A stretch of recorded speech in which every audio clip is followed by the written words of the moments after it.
सर्वप्रथम आपल्या सर्वांना नमस्कार करतो। महाराष्ट्राची कुलस्वामिनी आई तुळजाभवानी, अखंड हिंदुस्थानाचे आराध्य दैवत छत्रपती शिवाजी महाराजांना वंदन करून 32 वर्षाच्या वयामध्ये निर्दय छतीने मृत्यूशी झुंज देणारे, मृत्यूवरती विजय प्राप्त करणारे धर्मवीर छत्रपती संभाजी महाराज आणि ज्यांनी शिवरायांना घडवले वाढवले, स्वराज्य कसं निर्माण करायचं याची प्रेरणा दिली त्या राजमाता राष्ट्रमाता माँसाहेब जिजाऊ आणि ज्यांनी लिहिलेल्या संविधानावरती आज ही संपूर्ण देशाचा राजकारभार चालतो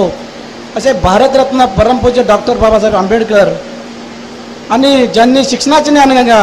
आमच्या तुमच्या घरापर्यंत पोहोचवली ते क्रांतीसूर्य महात्मा ज्योतिबा फुले, क्रांती ज्योती सावित्रीबाई फुले, ज्यांनी साहित्यातून रत्ने निर्माण केली ते साहित्यरत्न अण्णाभाऊ साठे,